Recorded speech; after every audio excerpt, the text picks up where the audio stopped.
ಉತ್ತಮನಂಬುಗೆಯಲಿ ಪೂಜಿಸುತಿಹ ಸತ್ವಭರಿತ ಸಾರಸ್ವತ ಲೋಕದ ಬಿಂದುವು ನಾನಾಗಿ ಸತ್ವಭರಿತ ಸಾರಸ್ವತ ಲೋಕದ ಬಿಂದುವು ನಾನಾಗಿ. ಇದು ಇಳ ಭಾರತದಲ್ಲಿ ಸ್ತ್ರೀ ಪಾತ್ರಗಳನ್ನ ನೀವು ತುಂಬ ಚೆನ್ನಾಗಿ ಸೃಷ್ಟಿ ಮಾಡಿದ್ದೀರ. ನೀವೇ ಹೇಳಿದಾಗೆ, ಮೊದಲು ನಮ್ಮ ಸಂದರ್ಶನದಲ್ಲಿ ಹೇಳಿದಾಗೆ, ಕೆಲವು ಕಥೆಗಳು ಯಾವ ಪುಸ್ತಕದಲ್ಲೂ ಸಿಗಲ್ಲ. ಅಂತಹ ಸ್ತ್ರೀ ಪಾತ್ರಗಳ ಸೃಷ್ಟಿ ಇದೆ ಇಲ್ಲಿ. ಆ ಪಾತ್ರಗಳನ್ನ ಸೃಷ್ಟಿ ಮಾಡುವಾಗ ಅವರ ಮನೋವಿಪ್ಲವಗಳನ್ನ ತುಂಬ ಚೆನ್ನಾಗಿ ಬಿಂಬಿಸಿದ್ದೀರ. ಅದು ಅದ್ರ ಬಗ್ಗೆ ಒಂದೆರಡು ವಿಶೇಷತೆ ಹೇಳಿ ಮೇಡಮ್. ಅಂದರೆ ಕೆಲವು ನೀವು ಬರೆದಿರೋಂಗೆ ಇಳೆಯದಿರ್ಬೋದು, ಮಾಧವಿಯದಿರ್ಬೋದು, ಶಕುಂತಲೆದಿರ್ಬೋದು, ಅವರ ಭಾವನೆಗಳ ಬಗ್ಗೆ, ಮತ್ತು ಊರ್ವಶಿ ಅಂತಹ ಅವಳು ತಗೊಳ್ಳೋ ನಿರ್ಧಾರಗಳ ಬಗ್ಗೆ, ಅದ್ರ ಬಗ್ಗೆ ಒಂದೆರಡು ಮಾತು ಹೇಳಿ. ನೀವು ಸೃಷ್ಟಿಸಿರೋ ಸ್ತ್ರೀ ಪಾತ್ರಗಳ ಬಗ್ಗೆ ಹೇಳಿ ಮೇಡಮ್, ಅದರ ವಿಶೇಷತೆಗಳು. ಒಂದು ಮಹಿಳಾ ಪ್ರಪಂಚ ಇಳಾ ಭಾರತಮೇ ಮಹಿಳಾ ಪ್ರಪಂಚ. ಆದರೆ ಪುರುಷರು ಇದ್ದಾರೆ ಅಲ್ಲಿ, ಇಲ್ಲ ಅಂತಿಲ್ಲ. ಪುರುಷ ಪ್ರಪಂಚದಲ್ಲಿ ಮಹಿಳೆಯನ್ನು ಚಿತ್ರಿಸುವಂಥದ್ದು ಕಾವ್ಯಗಳು ಬೇಕಾದಷ್ಟು ಬಂದಿವೆ. ಸ್ತ್ರೀ ಪ್ರಪಂಚದಲ್ಲಿ ಪುರುಷರನ್ನು ಸೃಷ್ಟಿಸುವಂಥ ಪಾತ್ರಗಳು. ಮತ್ತು ಈ ಕಥೆಗಳು ಪುರಾಣದ ಆ ಚೌಕಟ್ಟನ್ನು ಬಿಟ್ಟು ಬಂದಿಲ್ಲ. ಪುರಾಣದಲ್ಲಿ ಏನು ಕಥೆಗಳಿವೆ ಅದನ್ನೇ ತಂದದ್ದಿದೆ. ಆದರೆ ಎಂದೂ ಕೂಡ ಅಲ್ಲಿ ಮಹಿಳೆಯ ಮನೋವಿಪ್ಲವಗಳು ಏನಿವೆ, ಮಹಿಳೆಯ ಮನಸ್ಸಿನಲ್ಲಿ ಏನೇನು ಆಲೋಚನೆಗಳು ಹಾದು ಹೋಗಿರ್ಬೋದು ಅಂಥವುಗಳ ಚರ್ಚೆ ಆಗಿದ್ದು ತುಂಬ ಕಡಿಮೆನೆ. ಪುರುಷನ ಚಿತ್ರಣಕ್ಕೆ ಪೂರಕವಾಗಿ ಮಹಿಳೆ ಬರ್ತಾಳೆ ಹೊರತು ಮಹಿಳೆಯ ಚಿತ್ರಣಕ್ಕೆ ಪೂರಕವಾಗಿ ಪುರುಷ ಬರೋದಿಲ್ಲ. ಇಲ್ಲಿ ಮಹಿಳೆಯರ ಚಿತ್ರಣ 3 ಜನ ಮಾತಾಡ್ತಾ ಹೋಗ್ತಾರೆ, ಅವರು ಚಿತ್ರಣ ಕೊಡ್ತಾ ಇದ್ದಾರೆ. ಮಹಾಭಾರತದ ಪೂರ್ವದಲ್ಲಿ ಏನೇನು ಆಗಿತ್ತು, ಮಹಾಭಾರತದ ಪೂರ್ವದ ಕಥೆಯಲ್ಲಿ, ಚಂದ್ರವಂಶದ ಕಥೆಯಲ್ಲಿ ಯಾರ್ಯಾರು ಏನೇನು ಮಾಡಿದ್ರು ಅನ್ನೋದನ್ನು ಹೇಳ್ತಾ ಹೋಗ್ತಾರೆ. ಮತ್ತು ತಾವು ಅದಕ್ಕೆ ವಿಮರ್ಶೆಯ ಟಿಪ್ಪಣಿಗಳು ಕೊಟ್ಟ ಹಾಗೆ ಕೊಡ್ತಾ ಹೋಗ್ತಾರೆ. ಇಬ್ಬರು, ಸತ್ಯವತಿ ಕಥೆ ಹೇಳ್ತಾಳೆ, ಸೊಸೆಯರು ಅದಕ್ಕೆ ಪುನಃ ವ್ಯಾಖ್ಯಾನ ಮಾಡ್ತಾರೆ, ಕೆಲವು ಕಡೆ ಮರು ವ್ಯಾಖ್ಯಾನ ಮಾಡ್ತಾರೆ, ಚರ್ಚೆ ಮಾಡ್ತಾರೆ, ಮಾತಾಡ್ತಾ ಹೋಗ್ತಾರೆ. ಅನೇಕ ಪಾತ್ರಗಳು ಬರ್ತವೆ ಆರಂಭದಿಂದಲೂ. ನಾನು ಅನುಬಂಧ ಚತುರ್ದಶ ದರ್ಶನ ಅಂತ ಹೇಳಿದೆ. 14 ಆಯನಗಳು ಅಂತ ಕರೆತೆ, ಒಂದು ಪೀಠಿಕೆ, ಒಂದು ಕೊನೆಯ ಒಂದು ಫಲಶ್ರುತಿಯನ್ನು ಸೇರಿಸಿ ಒಟ್ಟು 16 ಭಾಗಗಳನ್ನು. ಇದು ನಮ್ಮ ಸಾಮಾನ್ಯ ಮಹಾಕಾವ್ಯದಲ್ಲಿ ಇರುವಂಥದ್ದೇ. 14 ಆಶ್ವಾಸಗಳು ಅಥವಾ 16 2 ಸೇರಿಸಿ 16 ಭಾಗ ಆಗುವ ಹಾಗೆ ಈ ಥರ ಒಂದು ಮಹಾಕಾವ್ಯದ ಒಂದು ಫಾರ್ಮೆಟ್ ಏನಿದೆ, ಪ್ಯಾಟರ್ನ್ ಏನಿದೆ, ಸ್ವರೂಪ, ಆ ಸ್ವರೂಪದಲ್ಲೇ ಬರ್ಕೊಂಡು ಹೋದದ್ದಿದೆ. ಆದರೆ ಇಲ್ಲಿ ಮಹಿಳಾ ಪಾತ್ರಗಳ ವಿಶೇಷತೆ ಏನು ಅಂತ ನೀವು ಕೇಳ್ತಾ ಇದ್ದೀರಿ. ಓದ್ದವರಿಗೆ ಗಮನಕ್ಕೆ ಬರುತ್ತೆ ಅದು ಏನು ವಿಶೇಷತೆ ಅಂತ. ತಾನೇ ಹೇಳ್ಕೊಳ್ತಾಳೆ ಸತ್ಯವತಿ ತನ್ನ ಕಥೆಯ ಬಗ್ಗೆ. ಹಾಗೆ ಹೇಳ್ಕೊಂಡಾಗ ತನ್ನ ವಿವಾಹ ಪೂರ್ವ ತಾಯ್ತರದ ಬಗ್ಗೆ ಕೂಡ ಮಾತಾಡ್ತಾಳೆ. ಅವಳಿಗೆ ಹಾಗೆ ಮಾತನಾಡೋದಕ್ಕೆ ಬೇಕಾಗುವಂಥ ಒಂದು ಪರಿಸರ ಕಥೆಯಲ್ಲೇ ಇದೆ. ಯಾಕೆಂದರೆ ಆಕೆ ಹೇಳ್ತಾ ಇರೋದು ಕತೆ ಮಹಿಳೆಯರ ಜೊತೆಗೇ ಹೇಳ್ತಾ ಇರೋದು. ಅದರಿಂದ ಅವಳಿಗೆ ಯಾವುದೇ ಹಮ್ಮು ಬಿಮ್ಮು ಮುಜುಗರ ಏನೂ ಇಲ್ಲ. ಮೇಲಾಗಿ ಆಕೆ ಸೊಸೆಯರಿಗೆ ತಾನೇ ನಿಯೋಗ ಪದ್ಧತಿಗೆ ಸೊಸೆಯರನ್ನು ಸಿದ್ಧಪಡಿಸಿ ಕಳಿಸಿದವಳು. ಆದ್ದರಿಂದ ಸೊಸೆಯರು ಕೂಡ ನಿಯೋಗಕ್ಕೆ ಒಳಗಾದವರು. ಈ ವೈವಾಹಿಕ ಸಂಬಂಧಗಳಲ್ಲಿ ಏನೋ ಒಂದು ಪಾವಿತ್ರ್ಯ ಅನ್ನುವಂಥದ್ದು ಏನಿದೆ ಅದನ್ನು ಮೀರಿ ಬದುಕಿದವರು ಇವರು. ಮೀರಿ ಇಡೀ ವಂಶವನ್ನು ನಡೆಸ್ಕೊಂಡು ಹೋದವರು. ಸತ್ಯವತಿ ಆಗಿನ ಕಾಲಕ್ಕೆ ತುಂಬಾ ದಿಟ್ಟ ನಿರ್ಧಾರನೇ ತಗೊಂಡಿದ್ದಾಳೆ ಅವಳು ಅಲ್ವಾ. ಸತ್ಯವತಿ ತನ್ನ ವಿಷಯದಲ್ಲಿ ತೆಗೆದುಕೊಂಡ ನಿರ್ಧಾರ ಆಗಲಿ, ತನ್ನ ಸೊಸೆಯರ ವಿಷಯದಲ್ಲಿ ತೆಗೆದುಕೊಂಡ ನಿರ್ಧಾರ ಆಗಲಿ ಬಹಳ ದೊಡ್ಡದು. ಯಾಕೆಂದರೆ ಸಾಂಪ್ರದಾಯಿಕವಾಗಿ ವಿಧವೆ ಆದ ತಕ್ಷಣ ಜೀವನ ಮುಗೀತು ಅಂತ ಅಂದ್ಕೊಳ್ಬೇಕಿದ್ರೆ ಈಕೆ ವಿಧವೆ ಆದಂಥ ವಿಧವೆಯರಾದಂಥ ತನ್ನ ಸೊಸೆಯರಿಗೇನೆ ನಿಯೋಗದ ಮೂಲಕ ಮಕ್ಕಳಾಗುವ ಹಾಗೆ ಮಾಡ್ತಾಳೆ. ದೊಡ್ಡ ನಿರ್ಧಾರವನ್ನು ಆಕೆ ಮಾಡ್ತಾಳೆ. ಆದ್ದರಿಂದ ಅವರಿಗೆ ಯಾವುದೇ ಸಂಕೋಚ ಮುಜುಗರಗಳಿಲ್ಲ, ಮಾತಾಡ್ತಾ ಹೋಗ್ತಾರೆ ಏನೇನು ಆಯಿತು ಅಂತ ಅನ್ನುವಂಥದ್ದು. ಅದರಲ್ಲಿ ಅಷ್ಟು ಯಾವುದೇ ಈ ಏನು ಇದರ ಚೌಕಟ್ಟೇನಿದೆ, ಒಂದು ಸಾಧ್ವಿ ಮಹಿಳೆಯ ಚೌಕಟ್ಟೇನಿದೆ, ಆ ಚೌಕಟ್ಟನ್ನು ಮೀರಿ ಬಿಟ್ಟು ಯೋಚನೆ ಮಾಡಬಲ್ಲವರು ಅವರು. ಒಂದೊಂದು ಪಾತ್ರವನ್ನು ಕೂಡ ಹಾಗೆ ನೋಡ್ತಾ ಹೋಗ್ತಾರೆ. ಸತ್ಯವತಿ, ಅಂಬಿಕೆ, ಅಂಬಾಲಿಕೆ ಮುಖ್ಯ ಪಾತ್ರಗಳಾಗಿದ್ದು ಅವರ ಮಾತುಗಳು ಎಲ್ಲ ಸ್ವಲ್ಪ ಕಡಿಮೆ ಬರುತ್ತೆ. ಅದರ ನಂತರದಲ್ಲಿ ಬರುವಂಥ ಬೇರೆ ಬೇರೆ ಪಾತ್ರಗಳಿವೆ. ಇಳ ಅನ್ನುವಂಥ ಒಂದು ಪಾತ್ರ ಬರುತ್ತೆ. ಇಳಾ ಭಾರತಮ್ ಅನ್ನುವಂಥದ್ದು ಬರೆದು ಇಳಾ ಪಾತ್ರದ ಮೇಲೆ ಕೇಂದ್ರೀಕೃತವಾಗಿ ಬರೆದದ್ದಲ್ಲ, ಅದು ಒಂದು ಭಾಗದಲ್ಲಿ ಇಳ ಅನ್ನುವಂಥ ಪಾತ್ರ ಬರುತ್ತೆ. ಬುಧನ ಜೊತೆಗೆ ಜೀವನ ಮಾಡ್ತಾಳೆ. ಆ ಇಳ ಅನ್ನುವಂಥದ್ದು ಟ್ರಾನ್ಸ್ಜೆಂಡರ್ ಪಾತ್ರ. ಆಕೆ ಅದನ್ನು ದ್ವಿಲಿಂಗಿ ಅಂತ ಹೇಳ್ಬೋದು. ಶಿಖಂಡಿ ಅನ್ನುವಂಥ ಪಾತ್ರ ಕೂಡ ಮುಂದೆ ಬರುತ್ತೆ. ಆ ಪಾತ್ರದ ಬಗ್ಗೆ ಏನು ಚರ್ಚೆ ಇದರಲ್ಲಿ ಮಾಡಿಲ್ಲ. ಇಳ ಅನ್ನುವಂಥ ಪಾತ್ರ ಹೇಗೆ ಅಂದರೆ ಒಂದಷ್ಟು ಸಮಯ ಗಂಡಸಾಗಿ ಜೀವನ ಮಾಡುವಂಥದ್ದು, ಒಂದಷ್ಟು ಸಮಯ ಹೆಣ್ಣಾಗಿ ಜೀವನ ಮಾಡುವಂಥ ಒಂದು ಪಾತ್ರ ಅದು. ಆ ಪಾತ್ರದ ತುಮುಲಗಳೇನಿವೆ ಅಂತಂದರೆ ಹುಟ್ಟುತ್ತಾ ಹೆಣ್ಣಾಗಿ ಹುಟ್ಟಿದ್ಲು, ಗಂಡಿನ ಹಾಗೆ ಬಾಳಿದ್ಲು ಅಂತ. ಜೊತೆಗೆ ಅವಳಲ್ಲೊಂದು ಗಂಡುತನದ ಗುಣಗಳು ಒಳಗಿದ್ವು ಅಂತ ಸಮಾಜ ಹೇಳುವಂಥ ಗಂಡುತನದ ಗುಣಗಳು ಒಳಗಿದ್ವು. ಆದ್ದರಿಂದ ಆಕೆ ಹೆಣ್ಣು ಅಲ್ಲ ಗಂಡು ಅಲ್ಲ ಅನ್ನುವ ರೀತಿಯಲ್ಲೇ ನಿರ್ವಹಿಸ್ತಾ ಹೋಗ್ತಾಳೆ. ಅದಕ್ಕೆ ಸಂಬಂಧಪಟ್ಟಂಥ ಕೆಲವು ಕಥೆಗಳು ಕೂಡ ಬರ್ತವೆ. ಆಕೆ ರಾಜ್ಯ ಆಳ್ತಾಳೆ. ಅವರಿಗೆ ವಸಿಷ್ಠರು ಹೇಳ್ತಾಳೆ, ನೀನು ಮನುಗೆ 10 ಗಂಡು ಮಕ್ಕಳು, ಈಕೆ ಒಬ್ಬಳು ಮಗಳು. 10 ಗಂಡು ಮಕ್ಕಳಿಗೂ ಆತ ಆಸ್ತಿ ಕೊಟ್ಟ. ಈ ಮಗಳಿಗೆ ಆಸ್ತಿ ಕೊಡಲಿಲ್ಲ. ವಸಿಷ್ಠರು ಹೇಳ್ತಾರೆ, ಇವಳಿಗೂ ಒಂದು ಕೊಡು ರಾಜ್ಯನ ಅಂತ. ಪ್ರತಿಷ್ಠಾನಪುರ ಅನ್ನುವ ರಾಜ್ಯನ ಈಳೆಗೆ ಕೊಡ್ತಾನೆ. ಆದರೆ ಹೆಣ್ಣು ಮಗಳು ರಾಜ್ಯ ಆಳ್ತಾಳೆ ಅಂತ ಜನಗಳು ಏನೋ ಹೇಳ್ತಾರೆ ಅಂತ ಇವರು ಕತೆ ಕಟ್ತಾರೆ. ಏನು, ಈಕೆ ಮೊದಲು ಗಂಡಾಗಿದ್ಲು, ಸುದ್ಯುಮ್ನ ಅಂತ ಹೆಸರಿತ್ತು. ಹಾಗೆ ಶಿವನ ಶಾಪದಿಂದ ಈಕೆ ಹೆಣ್ಣಾದ್ಲು. ಆದ್ದರಿಂದ ಒಂದು ಮತ್ತೆ ಯಾರೋ 6 ತಿಂಗಳು ಹೆಣ್ಣಾಗಿ 6 ತಿಂಗಳು ಗಂಡಾಗಿರುವಂಥದ್ದು ಮರುಶಾಪ ಬಂತು. ಆದ್ದರಿಂದ ಈಕೆ ನಮ್ಮನ್ನು ಆಳ್ತಾ ಇರೋರು ಗಂಡೇ, ಆದರೆ ಹೆಣ್ಣಾಗಿರುವಂಥದ್ದು ನಂತರ ಅಂತ. ಆದರೆ ವಾಸ್ತವವಾಗಿ ಈ ವಿವರಗಳನ್ನೆಲ್ಲ ಗಮನಿಸಿದರೆ ನಮಗೆ ಕಂಡು ಬರೋದೇನಂದರೆ ಇದೊಂದು ಟ್ರಾನ್ಸ್ಜೆಂಡರ್ ಆಗಿರುವಂಥ ಪಾತ್ರ ಅಂತ. ಟ್ರಾನ್ಸ್ಜೆಂಡರ್ ಆಗಿರುವಂಥ ಒಂದು ಟ್ರಾನ್ಸ್ಜೆಂಡರು ಒಂದು ರಾಜ್ಯವನ್ನು ಆಳಿದಂಥ ಕತೆ ನಮ್ಮ ಮಹಾಭಾರತದಕ್ಕೆ ಸಂಬಂಧಪಟ್ಟ ಕಥೆಯಲ್ಲಿ ಬರುತ್ತೆ, ಚಂದ್ರವಂಶದ ಕಥೆಯಲ್ಲಿ ಬರುತ್ತೆ. ಈಳ ಪಾತ್ರದಲ್ಲಿ ಅದೇ ಬರುವಂಥದ್ದು. ಆಕೆ ಪುರೂರವನನ್ನು ಸಾಕ್ತಾಳೆ. ಆಕೆ ಬುಧನ ಹತ್ರ ಹೇಳ್ತಾಳೆ, ನಿನ್ನ ದಾರಿ ನಿನಗೆ, ನನ್ನ ದಾರಿ ನನಗೆ, ನಾನು ನನ್ನ ಪಾಡಿಗೆ ಇರ್ತೀನಿ ಅಂತ. ದಿಟ್ಟ ಹೆಣ್ಣು ಅಂತಲೇ ಬರುತ್ತೆ. ಆ ದಿಟ್ಟ ಹೆಣ್ಣಿಗೆ ಆಕೆ ದಿಟ್ಟತನಕ್ಕೆ ಬುಧ ಒಲಿದ ಅಂತ ಬರುತ್ತೆ. ಅಂದ್ರೆ ಈಗ ಲಿವಿಂಗ್ ಟುಗೆದರ್ ತರ ಕಾನ್ಸೆಪ್ಟ್ ಅದೇ ರೀತಿನೇ ಹೇಳ್ತಾರೆ. ಅದೇ ರೀತಿನೇ ಇರುವಂಥದ್ದು. ಅದು ಬುಧನ ಜೊತೆ ಅವಳು ಇದ್ದದ್ದು ಹೇಗೆ ಅಂತಂದರೆ, ಆಧುನಿಕ ಏನು ನಾವು ಆಧುನಿಕವಾಗಿ ಬೇರೆ ಬೇರೆ ಪದಗಳನ್ನು ಉಪಯೋಗಿಸಿ ಹೇಳ್ತೀವಲ್ಲ, ಲಿವಿಂಗ್ ಟುಗೆದರ್ ಹೇಳ್ತೀವಿ, ಇದು ಸಿಂಗಲ್ ಮದರ್ಹುಡ್ ಅಂತ ಹೇಳ್ತೀವಿ, ಟ್ರಾನ್ಸ್ಜೆಂಡರ್ ಇಶ್ಯೂ, LGBTQ ಸ್ಪಿರಿಟ್, ಇವೆಲ್ಲ ಬರುತ್ತೆ ನೋಡಿ. ಇವು ಎಲ್ಲವೂ ಕೂಡ ನಮ್ಮ ಕಥೆಗಳಲ್ಲಿ ಇದ್ವು. ಆದರೆ ಆ ಇಶ್ಯೂ ನಮಗೆ ಆಧುನಿಕ ಸಮಾಜದಲ್ಲಿ ಬಂದಾಗ ನಮಗೆ ಅದನ್ನು ನಿಭಾಯಿಸ್ಲಿಕ್ಕೆ ಆಗ್ತಾಯಿಲ್ಲ, ಸರಿಯಾದ ರೀತಿಯಲ್ಲಿ ನಿಭಾಯಿಸೋದಕ್ಕೆ ಸಮಾಜಕ್ಕೆ ಆಗ್ತಾಯಿಲ್ಲ, ಅದನ್ನು ಆರೋಗ್ಯಕರವಾಗಿ ನೋಡೋದಕ್ಕೆ ಆಗ್ತಾಯಿಲ್ಲ. ಆ ರೀತಿ ಯಾರು ನಮ್ಮ ಸಾಂಪ್ರದಾಯಿಕ ಚೌಕಟ್ಟಿನ ಹೊರಗೆ ಹೋಗ್ತಾರೋ ಅವರನ್ನು ಸಮಾಜ ತುಂಬ ಕೀಳಾಗಿ ಕಾಣುವಂಥದ್ದು, ಅವರಿಗೆ ಬದುಕಿನ ಅವಕಾಶವನ್ನು ನಿರಾಕರಿಸುವಂಥದ್ದನ್ನು ಮಾಡ್ತಾ ಬರುತ್ತೆ. ಅದನ್ನು ನೀವು ಮೇನಕೆ ವೃತ್ತಾಂತದಲ್ಲೂ ಹೇಳ್ತೀರಾ? ಹೌದು, ಅವಳು ವೇಶ್ಯೆ ಆಗಿದ್ರು, ಅವಳಿಗೆ ಸಂಸಾರದ ಆಸೆ ಅಂತ. ಯಾಕೆಂದರೆ ಅದನ್ನು ನಾವು ಆ ಪದವನ್ನು ಉಪಯೋಗಿಸದೇ ಇದ್ದರೂ ಕೂಡ ಅಪ್ಸರ ಸ್ತ್ರೀಯರು ಸ್ವರ್ಗದಲ್ಲಿರೋರು, ಈಗ ಊರ್ವಶಿ ಉದಾಹರಣೆನೂ ಬರುತ್ತೆ. ಊರ್ವಶಿ ಪುರೂರವನ ಜೊತೆ ಜೀವನ ಮಾಡಿದ್ಲು, ಆನಂತರ ಬಿಟ್ಟು ಹೋದ್ಲು. ಯಾಕಂದರೆ ಗಂಧರ್ವರ ಸಂಸ್ಕೃತಿ ಹಾಗೆ ಇತ್ತು, ಅವರಿಗೇನು ಕಟ್ಟುಪಾಡುಗಳು ಏನೂ ಇಲ್ಲ. ಮತ್ತು ಅಪ್ಸರ ಸ್ತ್ರೀಯರದ್ದು ಹಾಗೆ, ಅವರಿಗೆ ಯಾವ ಕಟ್ಟುಪಾಡುಗಳು ಕೂಡ ಇಲ್ಲ. ನಾವು ಅಪ್ಸರ ಸ್ತ್ರೀಯರನ್ನು ಇವರನ್ನು ವೇಶ್ಯರು ಅನ್ನುವ ರೀತಿಯಲ್ಲಿ ಎಲ್ಲೂ ಹೇಳದೇ ಇದ್ದರೂ ಕೂಡ ಅವರನ್ನು ಒಬ್ಬರಿಂದ ಒಬ್ಬರಿಗೆ ಕಳಿಸುವಂಥ ಕೆಲಸವನ್ನು ಇಂದ್ರ ಮಾಡ್ತಿದ್ದ, ಹಾಗೆ ಉಪಯೋಗಿಸ್ತಿದ್ರು. ಯಾರ್ದೋ ಋಷಿಯ ತಪಸ್ಸು ಕೆಡಿಸ್ಬೇಕಂದ್ರೆ ನೀನು ಹೋಗು ತಪಸ್ಸು ಕೆಡಿಸು ಅಂತಿದ್ರು. ಆಕೆ ಅಲ್ಲಿ ಹೋಗಿ ಜೀವನ ಮಾಡಬೇಕಾಗಿತ್ತು. ಹಾಗಾಗಿ ಒಂದು ಹಂತದಲ್ಲಿ ಮೇನಕೆ ಹೇಳ್ತಾಳೆ, ನೀವು ನಮ್ಮನ್ನು ಹೇಗೆ ಉಪಯೋಗಿಸಿಕೊಂಡ್ರಿ ಅಂತ ಹೇಳುವಾಗ ಅವಳು ಹೇಳ್ತಾಳೆ, ನಮ್ಮನ್ನು ವಿಷಕನ್ಯೆಯರು ಅಂತ ಹೇಳಿದ್ರಿ, ನಮ್ಮನ್ನು ಗಣಿಕೆಯರು ಅಂತ ಹೇಳಿದ್ರಿ, ನಮ್ಮನ್ನು ದೇವದಾಸಿಯರು ಅಂತ ಹೇಳಿದ್ರೆ, ನಮ್ಮನ್ನು ಒಬ್ಬನತ್ರ ಕಳಿಸ್ತೀರಿ, ಆಮೇಲೆ ನಮ್ಮಲ್ಲಿ ಏನಾದರೂ ಶಕ್ತಿ ಉಳಿದಿತ್ತು ಅಂತಂದರೆ ನೀವು ಬೇಕಿದ್ರೆ ಅವನ ಮೊಮ್ಮಗನ ಹತ್ರನೂ ಕಳಿಸ್ತೀರಿ ಮುಂದೆ. ಆ ಕತೆ ಬರುತ್ತೆ. ಅರ್ಜುನನ ಹತ್ರ ಊರ್ವಶಿಯನ್ನು ಕಳಿಸಿದ ಪ್ರಸಂಗ. ಆದರೆ ಈ ಚೌಕಟ್ಟಿನಲ್ಲಿ ಇದು ಬರೋದಿಲ್ಲ. ಆದರೂ ಎಲ್ಲ ಒಂದು ಕಡೆ ಸೂಚನೆ ಬರುತ್ತೆ ಯಾಕೆ ಹೇಳುವಂಥದ್ದು. ಇವತ್ತು ನಮ್ಮ ಊರ್ವಶಿ ಹೋಗಿ ಪುರೂರವನ ಜೊತೆ ಚೆನ್ನಾಗೇ ಇದ್ಲು, ಆದರೆ ನಿಮ್ಮ ಗಂಧರ್ವ ಗಣ ಬಂದು ಕೆಡಿಸಿ ಹೋಯ್ತು. ಅವಳಿಗೆ ಹೇಳಿಕೊಟ್ಟು ನೀ ಹಿಂಗೆ ಮಾಡು ನೀನು ಕರ್ಕೊಂಡು ಹೋಗ್ತೀವಿ ಅಂತ ಹೇಳ್ತು. ಇವಳು ಹಾಗೆ ಅವರು ಹೇಳಿದ ಹಾಗೆ ನಂದೆರಡು ಆಡಿನ ಮರಿಗಳಿವೆ, ಅವನ್ನು ಸುರಕ್ಷಿತವಾಗಿ ಇಡಬೇಕು, ಮತ್ತು ಆಕೆ ಕೆಲವು ಷರತ್ತುಗಳನ್ನು ಹಾಕಿ ಬರ್ತಾಳೆ. ನಾನು ತುಪ್ಪ ಮಾತ್ರ ತಿನ್ನೋಳು, ನನಗೆ ಬೇರೆ ಅಶನ ಕೊಡಬಾರ್ದು, ಈ ಥರ ಹಲವು ಷರತ್ತುಗಳನ್ನು ಹಾಕಿ ಬರ್ತಾಳೆ. ಆಮೇಲೆ ಒಂದಿನ ಆ ಷರತ್ತುಗಳನ್ನು ಮುರಿಯುವ ಹಾಗೆ ಗಂಧರ್ವರೇ ಒಂದು ಸೃಷ್ಟಿ ಮಾಡ್ತಾರೆ, ಒಂದು ಸಂದರ್ಭನ ಸೃಷ್ಟಿ ಮಾಡ್ತಾರೆ.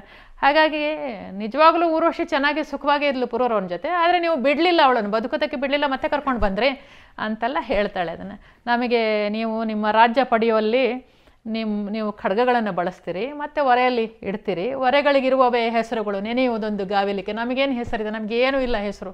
ಏನು ನೀವು ರಾಜ್ಯ ಪಡ್ಕೊಳ್ತೀರಿ, ಸಾಮ್ರಾಜ್ಯ ಮಾಡ್ತೀರಿ, ಎಲ್ಲನೂ ಮಾಡ್ತೀರಿ, ಆದರೆ ನಮ್ಮನ್ನು ಬಳಸಿ ಬಿಸಾಡಿದ್ರಿ ನೀವು ಅನ್ನೋ ಮಾತನ್ನು ಅಲ್ಲಿ ಮೇನಕೆಯ ಮೂಲಕ ಒಂದಿಷ್ಟು ಸೆಕ್ಸ್ ವರ್ಕರ್ಸ್ ಇಶ್ಯೂಸ್ ಏನಿವೆ ಆ ವಿಷಯಗಳಲ್ಲಿ ಚರ್ಚೆ ಆಗ್ತವೆ.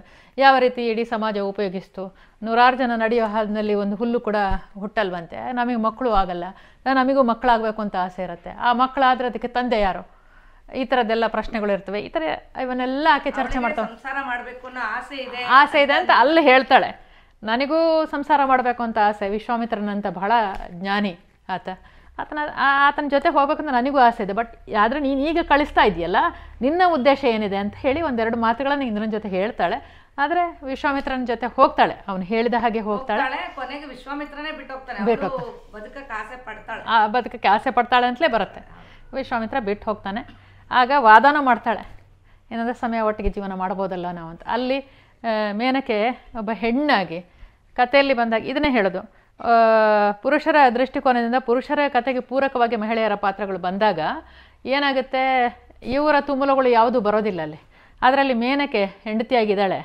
ಆಮೇಲೆ ನಮ್ಮ ಕಥೆಯಲ್ಲಿ ಎಲ್ಲ ಬಂದ ಹಾಗೆ ಅಲ್ಲೇ ಹೆತ್ತು ಮಗುನ ಹೀಗೆ ಬಿಟ್ಟು ಹೊರಟೋಗೋಕ್ಕೆ ಯಾರಿಗೂ ಸಾಧ್ಯ ಆಗಲ್ಲ. ಆಕೆಗೆ ದೈಹಿಕವಾದಂಥ ಕೆಲವು ಬದಲಾವಣೆಗಳು ಅವಳಲ್ಲೂ ಆಗಿರ್ತವೆ. ಆದ್ದರಿಂದ ಅವಳಿಗೆ ಬಾಣಂತಿಯಾಗಿ ಅವಳ ಕಷ್ಟಗಳು ಅವಳದೇ ಇರ್ತವೆ. ಆಮೇಲೆ ಆ ಮಗುನ ಹಾಗೆ ಬಿಟ್ಟು ಹೋಗುತ್ತೆ, ತಾನು ಹೆತ್ತ ಮಗುನ ಹಾಗೆ ಬಿಟ್ಟು ಹೋಗೋದಕ್ಕೆ ಯಾವ ತಾಯಿಗೂ ಸಾಧ್ಯ ಆಗಿ, ಯಾವ ತಾಯಿನೂ ಅದನ್ನು ಆ ಕೆಲಸನ ಮಾಡಲ್ಲ. ಅವಳು ಕಾಯ್ತಾಳೆ, ನೋಡ್ತಾಳೆ. ವಿಶ್ವಾಮಿತ್ರ ಬಿಟ್ಟು ಹೋದ ಮೇಲೂ ಆ ಮಗುನ ಹಾಗೆ ಇಟ್ಕೊಂಡು ಮರೆಯಲ್ಲಿ ನಿಂತು ನೋಡಿಕೊಂಡು ಕಣ್ವರು ಅದನ್ನು ಎತ್ಕೊಂಡ ನಂತರ ಆಕೆ ಬಿಟ್ಟು ಹೋಗ್ತಾಳೆ. ಅಲ್ಲಿ ತನಕ ಅವಳ ಮನಸ್ಸು ಚಡಪಡಿಸ್ತಾ ಇರ್ತದೆ ಮಗುನ. ಯಾವ ತಾಯಿ ತಾನೇ ಹಾಗೆ ಬಿಟ್ಟು ಹೋಗೋಕ್ಕೆ ಸಾಧ್ಯ? ಇದನ್ನೇ ಹೇಳೋದು ವ್ಯತ್ಯಾಸ ಅಂತ ನಾನು. ಪುರುಷರ ಕಥೆಗೆ ಪೂರಕವಾಗಿ ಮಹಿಳೆಯರ ಪಾತ್ರಗಳು ಬಂದರೆ ಆಕೆ ಅಪ್ಸರ ಯಾಕೆ ಬಂದ್ಲು, ವಿಶ್ವಾಮಿತ್ರನ ಜೊತೆಗೆ ಸಂಪರ್ಕ ಆಯಿತು, ಮಗು ಹುಡ್ತು, ವಿಶ್ವಾಮಿತ್ರ ಹೋದ, ಮೇನಕೆ ಹೋದ, ಮಗು ಹಾಗೆ ಇತ್ತು, ಪಕ್ಷಿಗಳು ಸಾಕಿದ್ದು. ಅವಾಸ್ತವಿಕವಾದ ಕಥೆಯೇ ಹೊರತು ವಾಸ್ತವವಾಗಿ ತಾಯಿ ಆದವಳು ಹಾಗೆ ಬಿಟ್ಟು ಹೋಗೋಕ್ಕೆ ಸಾಧ್ಯ ಇಲ್ಲ, ತಂದೆ ಆದವನು ಕೂಡ ಹಾಗೆ ಬಿಟ್ಟು ಹೋಗೋಕ್ಕೆ ಸಾಧ್ಯ ಇಲ್ಲ ಅನ್ನುವಂಥದ್ದು ಮಾತು ಬರುತ್ತೆ ಅಲ್ಲಿ. ಆತ ಹೇಳ್ತಾನೆ ಮೇನಕೆ ಹತ್ರ, ಈ ಕಥೆಯಲ್ಲಿ ಮೇನಕೆ ಹತ್ರ ವಿಶ್ವಾಮಿತ್ರ ಹೇಳ್ತಾನೆ, ನಾನು ತಿರುಗು ಜೋಗಿ, ನನಗೆ ಈ ಸಂಸಾರ ಒಗ್ಗೋದಿಲ್ಲ ಬಂದು ಹೇಳ್ತಾನೆ. ಈ ಕಥೆಯಲ್ಲಿ ಬರುತ್ತೆ. ಒಂದಷ್ಟು ದಿನ ಒಂದಿಷ್ಟು ಹಣ್ಣು ಗಿಣ್ಣೆಲ್ಲ ತಂದು ಕೊಡ್ತಾನೆ, ಕಾಡಲ್ಲೆಲ್ಲ ತಂದು ಅವಳಿಗೆ ಕೊಡ್ತಾನೆ. ಆದರೆ ಆಮೇಲೆ ಅಂತ ನನಗೆ ಆಗೋದಿಲ್ಲ, ಇದು ನನ್ನ ಸಂಸಾರಕ್ಕೆ ಒಗ್ಗದವನು ನಾನು. ಆವಾಗ ಇವಳಿಗೂ ಅವನಿಗೂ ಚರ್ಚೆ ಆಗುತ್ತೆ, ಮಾತಾಗುತ್ತೆ. ನನಗೇನು ಗೊತ್ತಿತ್ತು, ನಾನು ಹಾಗೆ ಬಂದಿದ್ದೀನಿ. ಈ ಮಗು ನಾನು ಬರುವಾಗ ನಾನು ಒಬ್ಬಳೇ ಇದ್ದೆ, ಮಗು ಇರಲಿಲ್ಲ. ಈ ಮಗು ನಾನು ಕಾಡಲ್ಲಿ ಒಬ್ಬನೇ ಇದ್ದೆ, ನಿನ್ನಿಂದಾಗಿ ಈ ಮಗು ಬಂತು, ನೀನು ನೋಡ್ಕೊಂತ ಅವನು ಅಂತಾನೆ. ಇಲ್ಲ, ನಾನು ಬರುವಾಗ ಒಬ್ಬಳೇ ಇದ್ದೆ ಇಲ್ಲಿ, ನಿನ್ನ ಸಹವಾಸದಿಂದ ಮಗು ಆಯಿತು, ನೀನು ನೋಡ್ಕೊಂತ ಇವಳು ಅಂತಾರೆ. ಹೀಗೆ ಮತ್ತಿಷ್ಟು ಮಾತುಗಳು ಇವೆಲ್ಲ ಆಗ್ತವೆ. ಸಾಮಾನ್ಯವಾಗಿ ಆಧುನಿಕ ಸಮಾಜದಲ್ಲಿ ಇವು ಆಗ್ತವೆ ಚರ್ಚೆಗಳು. ಎಷ್ಟು ತನಕ ಸಂಸಾರ ಚೆನ್ನಾಗಿರ್ತದೋ ಎಲ್ಲ ಚೆನ್ನಾಗಿ ನಡ್ಕೊಂಡು ಹೋಗುತ್ತೆ. ಯಾವಾಗ ಬಿರುಕು ಬರುತ್ತೋ ಇಬ್ಬರ ನಡುವೆ, ಆಗ ಮಗುನ ಯಾರು ನೋಡ್ಕೊಳ್ಬೇಕು ಅಂತ. ಮಗು ಬೇಕಿದ್ರೆ ಅದಕ್ಕೆ ಪೂರಕವಾಗಿಯೂ ಮಾತು ಅವರಿಂದಲೇ ಬರುತ್ತೆ, ಮಗು ಬೇಡವಾಗಿದ್ದರೆ ಅದಕ್ಕೆ ಪೂರಕವಾಗಿ ಮಾತು ಇಬ್ಬರಿಂದಲೂ ಬರುತ್ತೆ, ಗಂಡಿಂದಲೂ ಬರುತ್ತೆ, ಹೆಣ್ಣಿಂದಲೂ ಬರುತ್ತೆ. ಇನ್ನೊಂದು ಬಹಳವಾಗಿ ಕಾಡೋ ಪಾತ್ರ ಅಂದರೆ ಮಾಧವಿ. ಅದು ಈಗಲೂ ಹ್ಯೂಮನ್ ಇದ್ದಿದೆಯಲ್ಲ, ಮಾನವ ಸಾಗಾಣಿಕೆ ಬಗ್ಗೆ ಟ್ರಾಫಿಕಿಂಗ್, ಅದು ತುಂಬ ಚೆನ್ನಾಗಿ ಬಂದಿದೆ ನಿಮ್ಮ ಇದರಲ್ಲಿ ಪುಸ್ತಕದಲ್ಲಿ. ಅದನ್ನು ನಾವು ಮರೆಯೋಕ್ಕೆ ಸಾಧ್ಯ ಇಲ್ಲ, ಆ ಥರ ಪಾತ್ರ ಅದು. ಮಾಧವಿ ಪಾತ್ರದ ಬಗ್ಗೆ ನಮಗೆ ಈ ಕಾವ್ಯ ಬರೋದಕ್ಕಿಂತ ಮುಂಚೆ ಅನುಪಮ ನಿರಂಜನ್ ಅವರ ಕಾದಂಬರಿ ಇದೆ, ಮಾಧವಿ ಅಂತ ಕಾದಂಬರಿ ಇದೆ. ಅದರಲ್ಲಿ ಅವರು ಬರೀತಾರೆ, ಕಾದಂಬರಿಯಲ್ಲಿ ಬರೀತಾರೆ. ಅದಕ್ಕಿಂತಲೂ ಮುಂಚೆ ಡಾಕ್ಟರ್ BR ಅಂಬೇಡ್ಕರ್ ಅವರು ನಮ್ಮ ಪುರಾಣದಲ್ಲಿರುವ ಕೆಲವು ಕಥೆಗಳ ಬಗ್ಗೆ ಉದಾಹರಣೆ ಹೇಳ್ತಾ 1-2 ಸಾಲಿನಲ್ಲಿ ಹೇಳ್ತಾರೆ. ಮಾಧವಿಯನ್ನು ಮಾರಾಟ ಮಾಡಿರುವಂಥದ್ದು, ನ್ಯಾಸವಾಗಿ ಇಟ್ಟಿರುವಂಥದ್ದು, ಇದು ಕೂಡ ನಮ್ಮ ಪೂರ್ವದ ಸಮಾಜದಲ್ಲಿ ಇತ್ತು, ಇಂಥ ಒಂದು ಹೇಯವಾದಂಥ ಪದ್ಧತಿ ಇತ್ತು ಅಂತ ಹೇಳ್ತಾರೆ. ಮಾಧವಿಯನ್ನು ಬೇರೆ ಬೇರೆ ಕಡೆ ನ್ಯಾಸವಾಗಿ ಇಟ್ಕೊಂಡು ಮಕ್ಕಳನ್ನು ಪಡ್ಕೊಂಡು ಆಕೆಯನ್ನು ಮತ್ತೆ ಕಳಿಸುವಂಥದ್ದು ಮಾಡಿದ್ರು. ಯಯಾತಿಯ ಕಥೆನ ಎಲ್ಲರೂ ಕೇಳಿರ್ತಾರೆ. ಯಯಾತಿ ಮಹಾರಾಜ ಭಾಳ ದೊಡ್ಡ ಚಕ್ರವರ್ತಿ ಅಂತ ಅನ್ನಿಸ್ಕೊಂಡ. ದೇವಯಾನಿ ಶರ್ಮಿಷ್ಠೆ ಕಥೆನೂ ಎಲ್ಲರಿಗೂ ಗೊತ್ತು. ಗಿರೀಶ್ ಕಾರ್ನಾಡ್ರ ಯಯಾತಿ ಕಾದಂಬರಿ, ಯಯಾತಿ ನಾಟಕನೂ ಇದೆ. ಮಾಧವಿ ಕತೆ ಅಷ್ಟು ಯಾರಿಗೂ ಗೊತ್ತಿಲ್ಲ, ಅಷ್ಟು ಪರಿಚಿತವಾದ ಕಥೆ ಅಲ್ಲ. ಮೇಲಾಗಿ ಕಥೆಯಲ್ಲಿ ಮಾಧವಿ ತಾಯಿ ಯಾರು ಅನ್ನೋದರ ಉಲ್ಲೇಖ ಕೂಡ ಎಲ್ಲಿ ಹುಡುಕಿದ್ರೂ ಸಿಗೋದಿಲ್ಲ. ಆದ್ದರಿಂದ ನಾನು ನನ್ನ ಕಥೆಯಲ್ಲಿ ಏನು ಮಾಡ್ತೀನಿ, ಮಾಧವಿ ಯಯಾತಿಯ ಮಗಳು ಅನ್ನುವಂಥದ್ದು ಮಾತ್ರ ಬರುತ್ತೆ.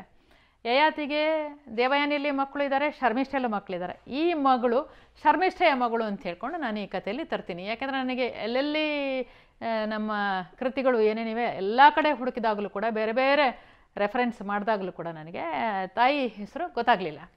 ಹೀಗಾಗಿ ಶರ್ಮಿಷ್ಠೆಯ ಮಗಳು ಈಕೆ ಮಾಧವಿ ಅಂತ ನಾನು ತರ್ತೀನಿ. ಶರ್ಮಿಷ್ಠೆಯ ಮಗ ಪುರು ಅದಾಗಲೇ ತ್ಯಾಗ ಮಾಡ್ದವನು, ತ್ಯಾಗ ಮಾಡಾಯಿತು, ತನ್ನ ವಯಸ್ಸನ್ನು ಅಪ್ಪನಿಗೆ ಕೊಟ್ಟು ತಾನು ಮುದುಕ ಆದ. ಈ ಮಧ್ಯೆ ಈಕೆ ಮಾಧವಿ ಏನಾದ್ಲು, ಮಾಧವಿನ ಇವನು ಕುದುರೆಗಳ ಬದಲಾಗಿ ದಾನವಾಗಿ ಕೊಟ್ಟುಬಿಡ್ತಾನೆ ಯಯಾತಿ ಗಾಲವನಿಗೆ. ವಿಶ್ವಾಮಿತ್ರನಿಗೆ ಗುರುದಕ್ಷಿಣೆ ಕೊಡಬೇಕಾಗಿರುತ್ತೆ. ಗಾಲವ ಹಠ ಹಿಡಿತಾನೆ ಗುರುದಕ್ಷಿಣೆ ಕೊಡ್ತೀನಿ ಅಂತ. ಅವನು ಇವನ ಪದೇ ಪದೇ ಕೇಳಿದಾಗ ಸಿಟ್ಟು ಬಂದುಬಿಟ್ಟು ನನಗೆ ಎತ್ತಲಾರ್ದಂಥ ಒಂದು ಗುರುದಕ್ಷಿಣೆ ಹೇಳ್ಬಿಡ್ತಾನೆ. ಆವಾಗ ಅಯ್ಯೋ ಇಂಥ ದಕ್ಷಿಣೆ ಕೇಳಿ ನಾನು ಎಲ್ಲಿಂದ ತರಲಿ, ಕುದುರೆಗಳನ್ನು ತರಬೇಕು, ಬಿಳಿ ಕುದುರೆ, ಒಂದು ಕಿವಿ ಕಪ್ಪಾಗಿರುವಂಥ 800 ಬಿಳಿ ಕುದುರೆಗಳು ತರಬೇಕು, ಎಲ್ಲಿಂದ ತರೋದು, ನನ್ನಲ್ಲಿ ಏನೂ ಇಲ್ಲ, ಕೈಯಲ್ಲಿ ಏನೂ ಇಲ್ಲ ಅಂತ. ಈಗ ಗಂಟ್ಲಿಗೆ ನೇಣಾಯಿತು ದಕ್ಷಿಣೆ ಅಂತ ಅಲವತ್ತುಕೊಳ್ತಾನೆ. ಈ ನಾನು ಕೇಳದೆ ದಕ್ಷಿಣೆ ಕೊಡ್ತೀನಿ ಅಂತ ಅಂದ್ಕೊಂಡು ಈಗ ಎಲ್ಲಿಂದ ತರಲಿನ. ಗರುಡ ಹೇಳ್ತಾನೆ, ಸರಿ ಆಗಿದ್ರೆ ರಾಜರುಗಳ ಹತ್ರ ಕುದುರೆ ಇರ್ತದೆ, ಕೇಳೋಣ ಅಂತ. ದೊಡ್ಡ ರಾಜ ಯಾರಂದ್ರೆ ಯಯಾತಿ ಹತ್ರ ಹೋಗೋಣ ಅಂತ. ಗರುಡ ಗಾಲವ ಇಬ್ಬರು ಯಯಾತಿ ಹತ್ರ ಹೋಗ್ತಾರೆ. ಯಯಾತಿ ಹತ್ರ ಹೋದಾಗ ಯಯಾತಿ ಭಾಳ ಸರಳವಾಗಿ ಹೇಳ್ತಾನೆ, ನನ್ನ ಹತ್ರ ಕುದುರೆ ಇಲ್ಲ, ಆದರೆ ಕುದುರೆಗಳಿಗೆ ಮೀರಿದಂಥ ಒಂದು ಕನ್ಯಾರತ್ನ ಇದೆ ನನ್ನಲ್ಲಿ. ಆ ಕನ್ಯಾರತ್ನವನ್ನು ನಿನಗೆ ಕೊಡ್ತೀನಿ ನಾನು. ನನ್ನ ಮಗಳು ಮಾಧವಿ ಇದ್ದಾಳೆ, ಅವಳ ನಿನಗೆ ಕೊಡ್ತೀನಿ. ಇವಳನ್ನು ನೀನು ಎಲ್ಲಾದರೂ ರಾಜರಲ್ಲಿ ಒತ್ತೆ ಇಟ್ಟು ಕುದುರೆ ತಗೋ ಅಂತ ಹೇಳ್ತಾನೆ. ಸರಿ, ಕುದುರೆಗಳ ಬದಲಾಗಿ ಹುಡುಗಿನ ಕರ್ಕೊಂಡು ಈ ಕನ್ಯಾರತ್ನವನ್ನು ಕರ್ಕೊಂಡು ಇವನು ಹೊರಟು ಮತ್ತೆ ಬೇರೆ ಬೇರೆ ರಾಜರುಗಳ ಹತ್ರ ಹೋಗ್ತಾನೆ. ಅವನ ಹತ್ರ ಆವಾಗ ಒಬ್ಬ ರಾಜನ ಹತ್ರ ಹೋಗ್ತಾನೆ. ಅವನು ಅಂತಾನೆ, ಅಲ್ಲಿ ದಿವೋದಾಸ, ಹರ್ಯಶ್ವ, ಉಶೀನರ 3 ರಾಜರುಗಳ ಹತ್ರ ಹೋಗ್ತಾನೆ. 3 ರಾಜರುಗಳು ಹೇಳೋದೆಷ್ಟೇ, ನಮ್ಮ ಹತ್ರ 200 ಕುದುರೆ ಇದೆ ನೀನು ಹೇಳಿರುವಂಥದ್ದು, ಹೆಚ್ಚಿಲ್ಲ, 1 ವರ್ಷದ ಅವಧಿಗಳನ್ನು ಇಟ್ಕೊಳ್ತೀವಿ, ಒಂದು ಮಗು ಪಡ್ಕೊಂಡ್ಮೇಲೆ ಕಳಿಸ್ತೀವಿ.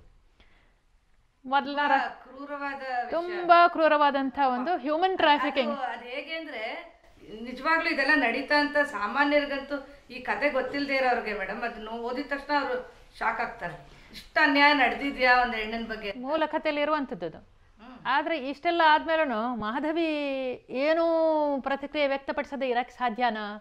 ಅಪ್ಪನ ಹತ್ರ ಏನೂ ಪ್ರತಿಕ್ರಿಯೆ ವ್ಯಕ್ತಪಡಿಸಲಿಲ್ಲ ಅವಳು. ಸುಮ್ಮನೆ ಮೂಕ ಪ್ರಾಣಿ ಥರ ಗಾಲವನ ಜೊತೆ ನಡ್ಕೊಂಡು ಬಂದ್ಬಿಟ್ಲು. ಅಪ್ಪ ಕೊಟ್ಬಿಟ್ಟ, ದಾನ ಮಾಡಿ ಕೊಟ್ಬಿಟ್ಟ. ಹೋದ್ಲು, ಒಂದು ಅರಸನ ಹತ್ರ ಹೋದ್ಲು. ಆ ಅರಸನಿಗೆ ಸಾಕಷ್ಟು ಹೆಂಡತಿಯರು. ಅರಸ ಇವಳ ಜೊತೆ ಕಾಲ ಕಳೀತಾರೆ ಅಂತ ಸವತಿ ಮತ್ಸರ ಇವಳ ಮೇಲೆ. ಅವನ್ನೆಲ್ಲ ಸಹಿಸ್ಕೊಂಡ್ಲು. ಒಂದು ಮಗು ಆಯಿತು. ಒಂದು ಮಗು ಆದ ಕೂಡಲೇ ಆಯಿತು, ಮುಗೀತು, ನಿನ್ನ ಅವಧಿ ಮುಗೀತು, 1 ವರ್ಷ ರಜಾ ಕೊಡು, ನಾನು ಇಟ್ಟ ನ್ಯಾಸ ಕೊಡು ಅಂತ ಗಾಲವ ಬರ್ತಾನೆ. ಕರ್ಕೊಂಡು ಹೋಗೋ ಸಮಯದಲ್ಲಿ ನಾನು ಇದನ್ನು ವಿಶೇಷವಾಗಿ ತರ್ತೀನಿ. ಆಕೆಗೆ ಎಳೆಯ ಮಗು, ಬಾಣಂತಿ, ಇನ್ನು ಮಗು ಹಾಲು ಕುಡಿಯುವಂಥ ಮಗು.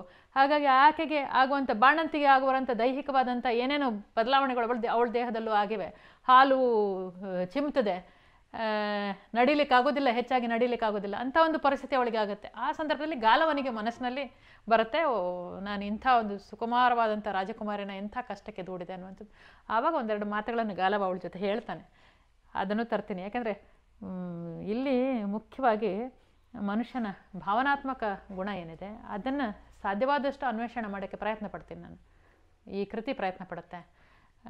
ಗಾಲವ ಕೂಡ ಅಂಥ ಒರಟಾಗಿರ್ಲಿಕ್ಕೆ, ಏನೋ ಒಂದು ಗುರುದಕ್ಷಿಣೆ ಕೊಡಬೇಕು ಅಂತ ಏನೋ ಒಂದು ಕೆಲಸಕ್ಕೆ ಕೈ ಹಾಕ್ತಾನೆ ಹೊರತು, ಒಬ್ಬ ಹೆಣ್ಣುಮಗಳು ಅಷ್ಟರ ಮಟ್ಟಿಗೆ ಸಂಕಟ ಪಡುವಾಗ ಆತನಿಗೆ ಅದು ಆಕೆಗೆ ಒಂದು ಕಡೆ ಮುಳ್ಳು ಚುಚ್ಚುತ್ತೆ ಕಾಲಿಗೆ, ಅದನ್ನು ತೆಗಿತಾನೆ, ಕಾಲನ್ನು ಊದ್ತಾನೆ, ಭಾಳ ಆರೈಕೆ ಮಾಡ್ತಾನೆ ಅವಳು. ಬಟ್ ಅವನಿಗೇನಿದೆ ಗುರಿ, ನನಗೆ 800 ಕುದುರೆ ಆಗಬೇಕು. ಅದೇ ಕುದುರೆ ಲಾಯವನ್ನು ಹೊತ್ತಿರೋ ಮನುಷ್ಯ ಅಂತ ಅವಳೇ ಒಂದು ಕಡೆ ಹೇಳ್ತಾಳೆ. ಇನ್ನು ಕುದುರೆ ಲಾಯವನ್ನು ತಲೆ ಮೇಲೆ ಹೊತ್ತಿದ್ದಾನೆ ಇವನು ಅಂತ ಮಾಧವಿಯ ಸಾಲುಗಳೇ ಬರ್ತವೆ. ಆ ಕುದುರೆ ಲಾಯ ಹೊತ್ತಿರುವಂಥ ಮನುಷ್ಯನ ಜೊತೆ ಇವಳು ಹೋಗ್ತಾಳೆ.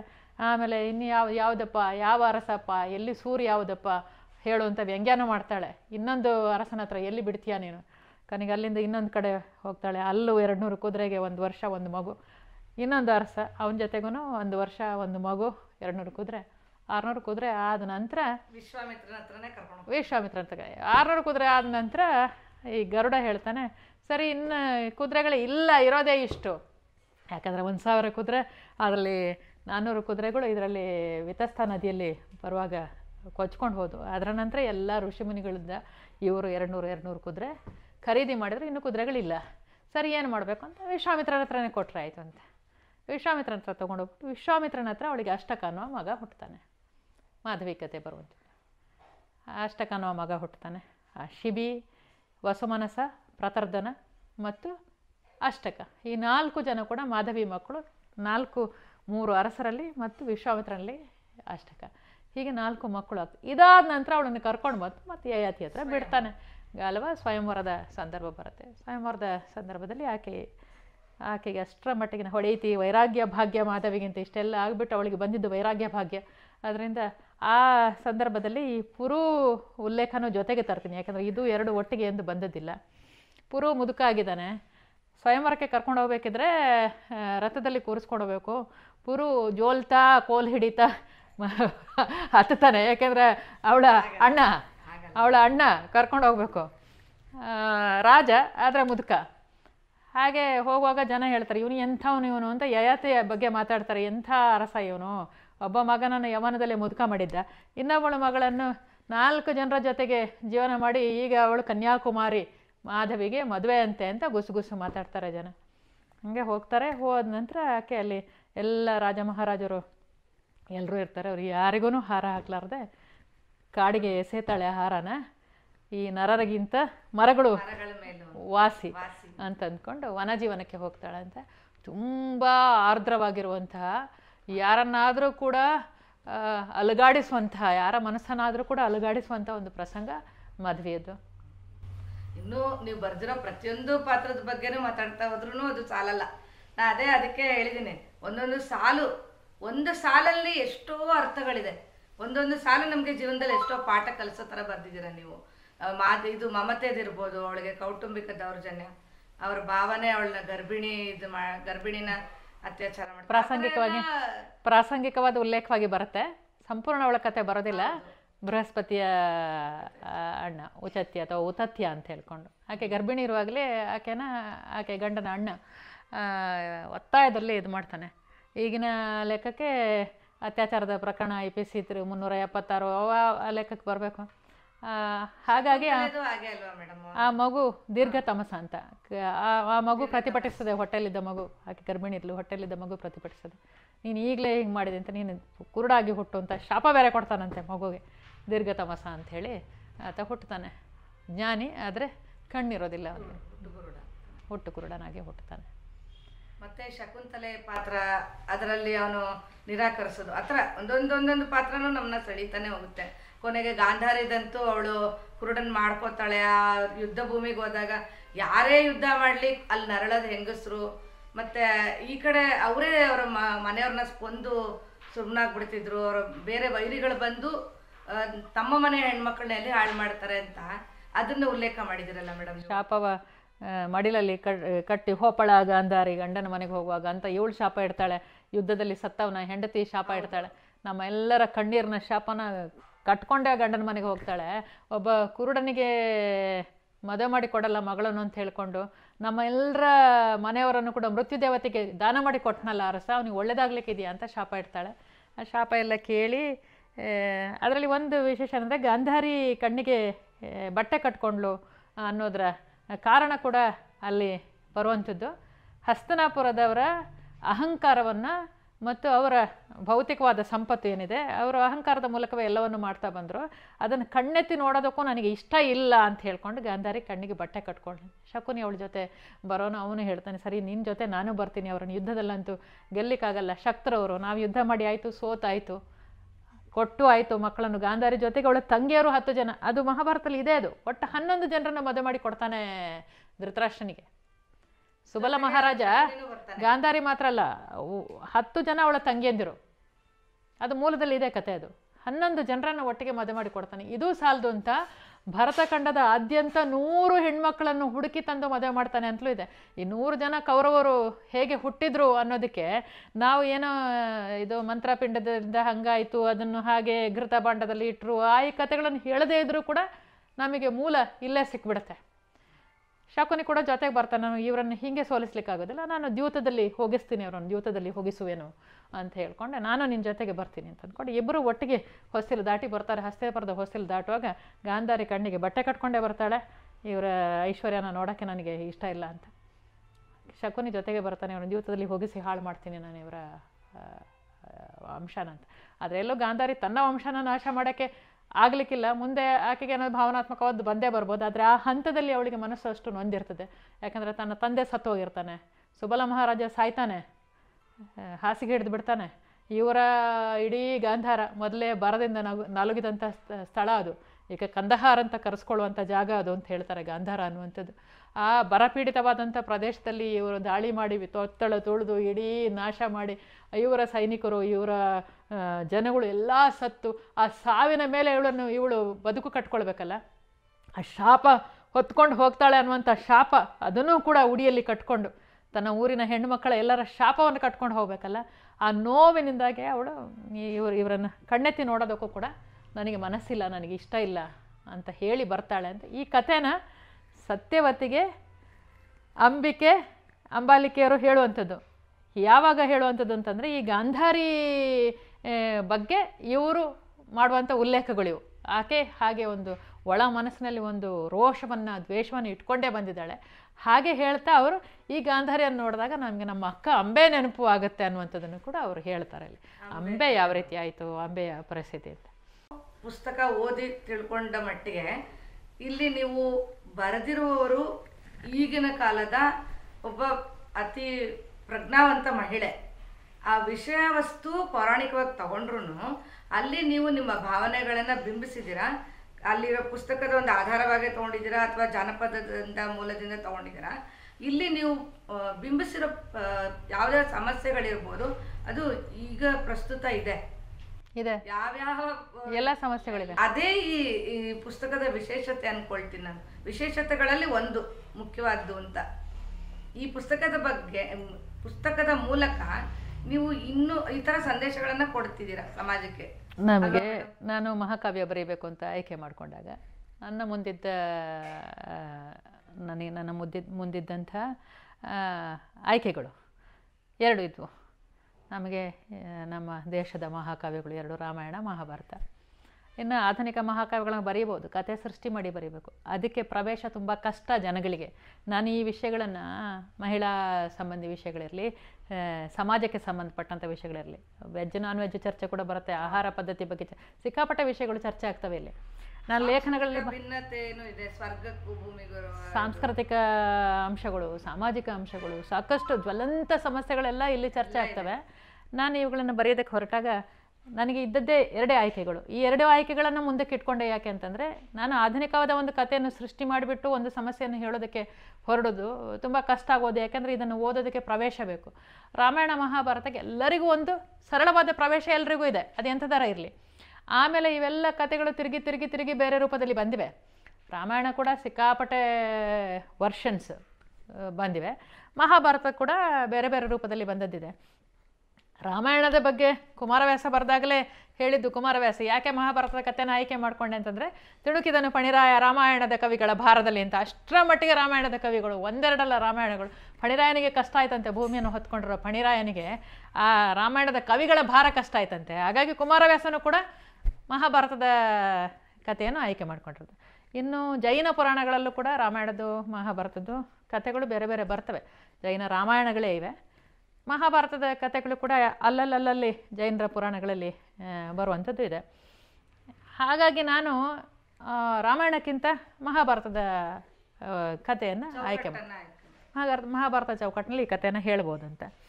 ಇನ್ನು ಇದರಲ್ಲಿ ನನಗೆ ಆಧುನಿಕವಾದ ವಿಷಯಗಳು ಸಾಕಷ್ಟು ಸಿಕ್ಕಿದ್ದು. ನನಗೆ ಆರಂಭದಲ್ಲಿ ಸ್ವಲ್ಪ ಅನುಮಾನ ಇತ್ತು, ಏನೆಲ್ಲ ಇದರಲ್ಲಿ ಹೇಳ್ಬೋದು ಅಂತ ನನಗೆ ಸ್ಪಷ್ಟವಾಗಿ ಇರಲಿಲ್ಲ. ನೋಡ್ತಾ ನೋಡ್ತಾ ನೋಡ್ತಾ ಹೋದಂಗೆ ಒಂದಿಷ್ಟು ಅಧ್ಯಯನ, ಆರಂಭದಲ್ಲಿ ಒಂದಿಷ್ಟು ಅಧ್ಯಯನ ಮಾಡ್ತಾ ಹೋದಂಗೆ ಇಷ್ಟೊಂದು ವಿಸ್ತಾರವಾದಂಥ ಒಂದು ಕ್ಷೇತ್ರ ನನ್ನ ಮುಂದಿದೆ ಅಂತ ಅನಿಸ್ಬಿಡ್ತು. ಯಾವ ಸಾಮಾಜಿಕ ವಿಷಯನ ಯೋಚನೆ ಮಾಡಿದ್ರು ಕೂಡ ಅದು ಇಲ್ಲಿದೆ ಅಂತ ಅನಿಸ್ಬಿಡ್ತು. ಮೇಡಮ್, ಈಗ ನಮ್ಮ ವೀಕ್ಷಕರಿಗೆ ನಿಮ್ಮದೊಂದು ಸಂದೇಶ ಕೊಡಿ ಮೇಡಮ್. ನಿಮ್ಮ ಬದುಕಿನಿಂದ, ನಿಮ್ಮ ಸಾಹಿತ್ಯದಿಂದ ಅವರು ತುಂಬ ಕಲ್ತಿದ್ದಾರೆ. ಇವತ್ತು ಈ ಎಪಿಸೋಡ್ಗೋಸ್ಕರ ನಿಮ್ಮದೊಂದು ಸಂದೇಶ. ವೀಕ್ಷಕರಿಗೆ ನಾನು ಹೇಳೋದಿಷ್ಟೇ, ನನ್ನ ಈ ಕೃತಿಯಲ್ಲಿ ಇವತ್ತು ಇಳಾಭಾರತಂ ಬಗ್ಗೆನೇ ಮಾತಾಡ್ತಿರೋದ್ರಿಂದ ಸಾಕಷ್ಟು ಮಹಿಳಾ ವಿಷಯಗಳ ಬಗ್ಗೆ ನಾನು ಇದರಲ್ಲಿ ಚರ್ಚೆ ಮಾಡ್ತೀನಿ. ನನ್ನ ಕೃತಿಯ ಕೊನೆಯ ಭಾಗದಲ್ಲೂ ಕೂಡ ಹೇಳ್ತೀನಿ ಏನು ಬದಲಾವಣೆ ಬರಬೇಕು ಸಮಾಜದಲ್ಲಿ ಅಂತ ನಾನು ನಿರೀಕ್ಷೆ ಮಾಡ್ತೀನಿ ಅಂತ ಅಂದ್ಕೊಂಡು. ಮಹಿಳೆಯನ್ನು ತುಂಬ ದೊಡ್ಡ ಸ್ಥಾನದಲ್ಲಿ, ಅತ್ಯುನ್ನತ ಸ್ಥಾನದಲ್ಲಿಟ್ಟು ಪೂಜಿಸುವಂಥದ್ದಾಗಲಿ ಅಥವಾ ಮಹಿಳೆಯನ್ನು ಅತ್ಯಂತ ನಿಕೃಷ್ಟವಾಗಿ ಕಾಣುವಂಥದ್ದಾಗಲಿ ಎರಡೂ ಕೂಡ ಆತ್ಯಂತಿಕ ಹಂತಗಳು. ಇದರ ಮಧ್ಯೆ ಮಹಿಳೆ ನನ್ನ ಹಾಗೆ ಒಬ್ಬ ವ್ಯಕ್ತಿ ಅಂತ ಅನ್ನುವಂಥದ್ದು ಅದು ತುಂಬ ಮುಖ್ಯವಾಗಿ ಮನುಷ್ಯನಲ್ಲಿ ಇರಬೇಕಾಗಿರುವಂಥದ್ದು. ನನ್ನ ಹಾಗೆ ಒಬ್ಬ ವ್ಯಕ್ತಿ, ಆಕೆಗೂ ಒಳ್ಳೆಯ ಬದುಕು ಬೇಕು, ಆಕೆಗೂ ಹಕ್ಕುಗಳಿವೆ, ಆ ಹಕ್ಕುಗಳನ್ನು ಕೊಡಿಸ್ಬೇಕು ಅಂತಂದರೆ ಆಕೆ ಹಕ್ಕುಗಳನ್ನು ಚಲಾಯಿಸೋದಕ್ಕೆ ಅವಕಾಶ ಕೊಡಬೇಕು, ಆಕೆಯನ್ನು ತಡೀಬಾರ್ದು ಅಂತ. ಯಾರೋ ಅದರಲ್ಲಿ ಕೊಡುವಂಥದ್ದು ತಗೊಳ್ಳುವಂಥದ್ದು ಅಂತ ಏನೂ ಇರೋದಿಲ್ಲ. ಅದರಿಂದ ಈಗಾಗಲೇ ನಮ್ಮ ಸಮಾಜದಲ್ಲಿರುವಂಥ ಕೆಲವು ಸಮಸ್ಯೆಗಳೇನಿವೆ ಅದನ್ನು ಮೀರೋದಕ್ಕೆ ಸ್ತ್ರೀ ಪುರುಷರು ಇಬ್ಬರೂ ಕೂಡ ಒಟ್ಟಿಗೆ ಪ್ರಯತ್ನ ಪಡಬೇಕು ಅಂತ ನಾನು ಹೇಳ್ತೀನಿ. ಮತ್ತು ಈ ಕೃತಿಯನ್ನು ಓದೋರು ಕೂಡ ಗಮನಿಸಿರ್ತಾರೆ. ಏನಂತಂದರೆ ಇದರಲ್ಲಿ ಸ್ತ್ರೀ ಪರವಾದ್ದು ಅಂತಂದರೆ ಪುರುಷ ವಿರೋಧಿ ಆದದ್ದು ಅಂತ ಯಾವತ್ತೂ ಇಲ್ಲ. ಇದರಲ್ಲಿ ಅಂಥ ಅಂಶಗಳು ಯಾವುದೂ ಕೂಡ ಇಲ್ಲ. ಸ್ತ್ರೀ ಪರವಾದ್ದು ಪುರುಷ ವಿರೋಧಿ ಆಗಿರಬೇಕಾಗಿಲ್ಲ. ಸ್ತ್ರೀ ಮತ್ತು ಪುರುಷ ಎರಡೂ ವಿರುದ್ಧ ಬಣಗಳು ಅಲ್ಲ. ಸ್ತ್ರೀ ಪುರುಷರು ಜೊತೆಯಾಗಿ ವ್ಯಕ್ತಿ ಗೌರವವನ್ನು ಉಳಿಸ್ಕೊಂಡು ಬದುಕೋದಕ್ಕೆ ಅವಕಾಶ ಕೊಡುವಂಥ ಸಮಾಜ ನಮ್ಮಲ್ಲಿ ಇರಬೇಕು ಅನ್ನುವಂಥದ್ದು. ಸ್ತ್ರೀ ಜೈವಿಕವಾದ ಸ್ತ್ರೀ ಸಾಮಾಜಿಕವಾದ ಸ್ತ್ರೀ ಆಗ್ತಾಳಲ್ಲ, one is not born rather becomes woman ಅಂತ ಸಿಮೋನ್ ದ ಬೋವಾದ ಮಾತು. ಹುಡ್ತಾ ಯಾರು ಹೆಣ್ಣಾಗಿರಲ್ಲ, ಹೆಣ್ಣು ಆಗ್ತಾರೆ ಮುಂದೆ ಅಂತ. ಅದೇ ಮಾತು ಪುರುಷನ ವಿಷಯದಲ್ಲೂ ಸತ್ಯ. ಇದನ್ನು ಸಿಮೋನ್ ದ ಬೋವಾ ಹೇಳಲಿಲ್ಲ ಅಂತಂದ್ರೂ ನಾವು ಹೇಳಬೇಕು. ಇನ್ನೊಂದು ಮಾತನ್ನು ಕೂಡ ನಾವು ಜೋಡಿಸ್ಕೊಳ್ಬೇಕು. One is not born rather becomes man ಅನ್ನೋದು ಕೂಡ ಸತ್ಯ. ಆಕೆ ಸ್ತ್ರೀ ಆಗ್ತಾಳೆ, ಆಕೆ ಪುರುಷ ಆಗ್ತಾನೆ. ಏನು ಜೈವಿಕ ಸ್ತ್ರೀತ್ವ ಜೈವಿಕ ಪುರುಷತ್ವ ಅಲ್ಲದೆ ಸಾಮಾಜಿಕವಾದ ಸ್ತ್ರೀತ್ವ ಮತ್ತು ಸಾಮಾಜಿಕ ಪುರುಷತ್ವವನ್ನು ನಾವು ಆರೋಪಿಸ್ಕೊಳ್ತೀವಲ್ಲ, ಅದನ್ನು ಕಳಚಿಕೊಳ್ಬೇಕು. ಸಾಮಾಜಿಕವಾದ ಸ್ತ್ರೀತ್ವವನ್ನು ಈ ಹಿನ್ನೆಲೆಯಲ್ಲಿ ಆರೋಪಿಸ್ಕೊಳ್ತೀವಲ್ಲ, ಸ್ತ್ರೀ ಹೀಗೆ ಇರಬೇಕು, ಪುರುಷ ಹೀಗೆ ಇರಬೇಕು ಅಂತ. ಇಬ್ಬರೂ ಕೂಡ ಆ ಸಾಮಾಜಿಕ ಸ್ತ್ರೀತ್ವದ ಕಲ್ಪನೆ ಏನಿದೆ ಅದನ್ನು ಕಳಚಿಕೊಂಡಾಗ ಮನುಷ್ಯರಾಗ್ತಾರೆ. ಮನುಷ್ಯರಾದಾಗ ನಾನು ಇದು ಒಂದು ದೊಡ್ಡ ಏನೋ ಒಂದು ಸೆಮಿನಾರ್ ಮಾಡುವಂಥ ವಿಷಯ, ಏನೇನೋ ಅಂಶಗಳಿವೆ ಇಂಥದ್ದು ಅಂತ ಹೇಳ್ಕೊಂಡು ನಾನು ತಮಾಷೆಗೆ ಒಂದೊಂದು ಸಲ ಹೇಳ್ತಿರ್ತೀನಿ. ಒಬ್ಬ ಗಂಡಸು ಈ ಸಾಮಾಜಿಕ ಸ್ತ್ರೀತ್ವ ಮತ್ತು ಸಾಮಾಜಿಕ ಪುರುಷತ್ವದ ಪರಿಣಾಮ ಏನಾಗುತ್ತೆ ಅಂತಂದರೆ, ಒಬ್ಬ ಗಂಡಸು ಎಂಥ ಕಷ್ಟದ ಪರಿಸ್ಥಿತಿಯಲ್ಲೂ ಕೂಡ ಕಣ್ಣಲ್ಲಿ ಒಂದು ಹನಿ ನೀರು ತರಬಾರ್ದು ಅಂತ ನಿರೀಕ್ಷೆ ಮಾಡುವಂಥ ಸಮಾಜ ನಮ್ಮದು. ಬಿಟ್ಟು ಬಿಡಬೇಕು. ಯಾಕೆ ಅವನು ಗಂಡಸಾಗೋದಕ್ಕೆ ಅಳಬಾರ್ದು ಅಂತ ಏನಿದೆ. ದುಃಖ ಆದಾಗ ಅವನು ಅಳಬೇಕು. ಅದು ಅಳುವಂಥದ್ದು ಹೆಣ್ಣುಗಳಿಗೆ ಮಾತ್ರ ಇರುವಂಥದ್ದಲ್ಲ. ಅಥವಾ ಸ್ತ್ರೀ ಅವಳೇನು ಹಾಗಿರಬಾರ್ದು ಹೀಗಿರಬಾರ್ದು. ಹೇಗೆ ನಾವು ಸಾಮಾಜಿಕ ಸ್ತ್ರೀತ್ವದ ಕಲ್ಪನೆಗಳನ್ನು ಇದು ಮಾಡ್ತೀವಿ, ಜೆಂಡರ್ ಪ್ರೋಟೋಟೈಪ್ಸ್ ಅಂತ ಇರ್ತವೆ, ಅದನ್ನು ಮೀರಬೇಕು ಅಂತ. ಪುರುಷ ಕೂಡ ಆ ಪ್ರೋಟೋಟೈಪ್ಸನ್ನು ಮೀರಬೇಕು, ಮೀರಿ ಮನುಷ್ಯ ಆಗಬೇಕು. ಸ್ತ್ರೀ ಕೂಡ ಮನುಷ್ಯಳು, ಪುರುಷ ಕೂಡ ವ್ಯಕ್ತಿಯಾಗಿ ನಮಗೇನು ಏನನ್ನು ಎಲ್ಲಿ ತನಕ ನಾವು ವರ್ಕ್ ಮಾಡ್ಬೋದು, ಸಾಧಿಸ್ಬೋದು ಅನ್ನೋದನ್ನು ಇಬ್ಬರೂ ಕೂಡ ಯೋಚನೆ ಮಾಡಬೇಕು. ಅಂಥದ್ದೊಂದು ಸಮಾಜ ಸೃಷ್ಟಿ ಆಗಬೇಕು ಅಂತ ನಾನು ಬಯಸ್ತೀನಿ. ಮೇಡಮ್, ಇದುವರೆಗೂ ನೀವು ನಮ್ಮ ಜೊತೆ ಇಳಾಭಾರತಂ ಬಗ್ಗೆ ಮಾತಾಡಿದ್ರಿ, ಮತ್ತು ಬೇರೆ ಬೇರೆ ವಿಷಯಗಳನ್ನು ನಮ್ಮ ಜೊತೆ ಹಂಚಿಕೊಂಡ್ರಿ. ನಿಮ್ಮ ಅಮೂಲ್ಯವಾದ ಸಮಯವನ್ನು ನಮ್ಮ ಜೊತೆ ನೀವು ನಿಮ್ಮ ಸಮಯವನ್ನು ನಮಗೆ ಕೊಟ್ಟಿದ್ದಕ್ಕಾಗಿ ನಿಮಗೆ ಮೊದಲಿಗೆ ವಂದನೆಗಳನ್ನು ಅರ್ಪಿಸ್ತೀನಿ ಮೇಡಮ್. ನಮ್ಮ ಅಮೋಘಂ ಚಾನಲ್ನ ಇನ್ನೊಂದು ಒಂಥರ ಮಹೋನ್ನತ ಸಂಚಿಕೆ ಅಂತ ಹೇಳ್ಬೋದು. ಇದು ನಮ್ಮ ಒಂದು ಸಣ್ಣ ಪ್ರಯತ್ನ. ಇಳಾಭಾರತಂನ ಸಾರವನ್ನು ಕೊಡೋದಕ್ಕೆ ನಾವು ಈ 14 ದಿನ ಪ್ರಯತ್ನ ಪಟ್ಟಿದ್ದೀವಿ. ಮೇಡಮ್ ಇವಾಗ ಅದ್ರ ಬಗ್ಗೆ ಅವರ ಒಂದು ಅಭಿಪ್ರಾಯಗಳನ್ನ, ಅವರ ಅನಿಸಿಕೆಗಳನ್ನ, ಅವರು ಯಾವ ರೀತಿ ಅದನ್ನು ಅಂದರೆ ಒಂದು ಕೃತಿ ಅದು ರೂಪುಗೊಳ್ಳುವಾಗ ಯಾವ್ಯಾವ ರೀತಿ ಅದು ರೂಪುಗೊಂಡಿತು ಅನ್ನೋದ್ರ ಬಗ್ಗೆ ತುಂಬ ಚೆನ್ನಾಗಿ ನಮ್ಮ ಜೊತೆ ಹೇಳಿದ್ದಾರೆ. ಈ ಪ್ರಯತ್ನ ನಿಮಗೆಲ್ಲ ಇಷ್ಟ ಆಗುತ್ತೆ ಅಂತ ಅಂದ್ಕೊಳ್ತೀನಿ. ನಮ್ಮ ಈ ಚಾನಲ್ ನಿಮಗೆ ಇಷ್ಟವಾಗಿದ್ದಲ್ಲಿ ನೀವು ನಮ್ಮ ಚಾನಲ್ನ ಸಬ್ಸ್ಕ್ರೈಬ್ ಮಾಡಿ, ಮತ್ತು ಅಮೋಘಂ ಚಾನಲ್ನ ಎಲ್ಲ ವಿಡಿಯೋಗಳನ್ನು ನೋಡಿ, ಲೈಕ್ ಮಾಡಿ, ಕಮೆಂಟ್ ಮಾಡಿ, ಶೇರ್ ಮಾಡಿ ಅಂತ ಕೇಳ್ಕೊಳ್ತೀನಿ. ನಮಸ್ಕಾರ.